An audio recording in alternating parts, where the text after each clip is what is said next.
Hello, everybody. Thank you very much for joining me for another Alfred Hitchcock Presents review.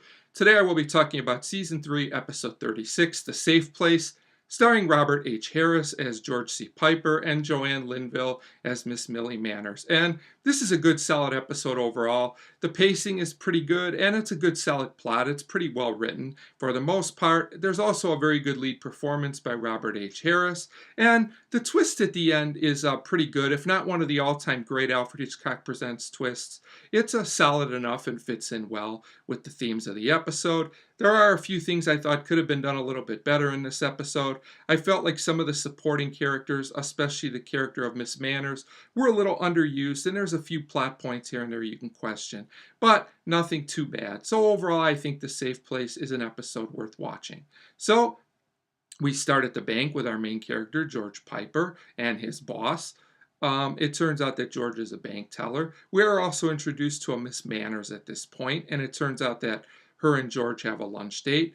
We are also introduced to a man named Mr. Manette. It turns out he's a gambler, and he's also a customer at the bank. He has an account there, and he kind of withdraws large sums of money, which will be important to the plot later on. So this whole first scene is basically a setup scene, and I thought it was fine. It establishes the main plot of the episode. So at this point, George takes Miss Manners to lunch. You can tell he's interested in her, but Miss Manners is unsure of George because she's heard around that he's asked a lot of other girls out, so she's not sure how committed he would be to a serious relationship. This scene mostly just tells us more about George's character, but like I said, I would have liked to know a little bit more about Miss Manners. This is basically her one big scene in the episode, and I thought she was an interesting character. But the scene works okay to flesh out George's character, so I thought it was fine. We are also introduced to George's brother at this point, who in the next scene comes by to talk to George. It turns out that he has a business idea that he would like them to invest money in, but it's kind of hinted at that even though George makes decent money at the bank, he spends it all. He doesn't really have much money saved. So Fred suggests to George that he embezzle money from the bank, but George says it's not really a good idea. He says a better plan would be to kill someone and then hide all the money, and he thinks he could get away with it. Which he thinks is a good idea, as we'll find out is normal in Alfred Hitchcock Presents. It's probably not as good of an idea as George thinks. So at this point, Mr. Manette comes back to the money to make another big withdrawal. This gives George the idea that the man he will kill will be Manette.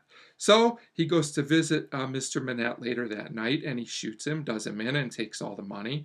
And then he decides that he's going to hide all the money in his drawer at work, kind of hiding it right under everyone's noses, that type of logic. And he's got like this secret compartment in the drawer where he figures no one will find the money till he can get it out of there, I suppose.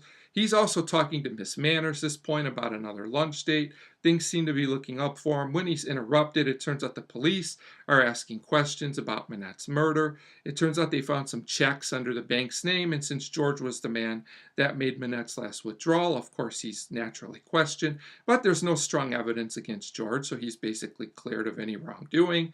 But it turns out that the boss, Mr. Farnsworth, is upset. He says this whole situation looks bad for the bank and for himself, his reputation, and basically George gets blamed because Mr. Farnsworth says, you should have known this guy was trouble, you should have reported him, done something about this guy. So they get into a heated argument, and ultimately George gets fired. So even though he's upset about it, he says, let me just clear out my desk. But Mr. Farnsworth has other ideas. He tells George to give the key to the drawer to the new head teller. And my guess is when the new head teller finds out what's in that drawer, things will not end too well for George.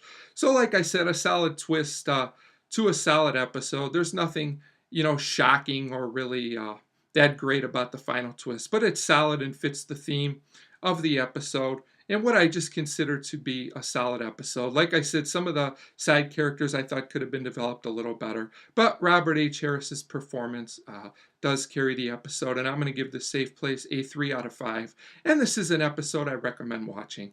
I think fans of the show will enjoy it. So a 3 out of 5 for The Safe Place, and as always, thank you very much for watching.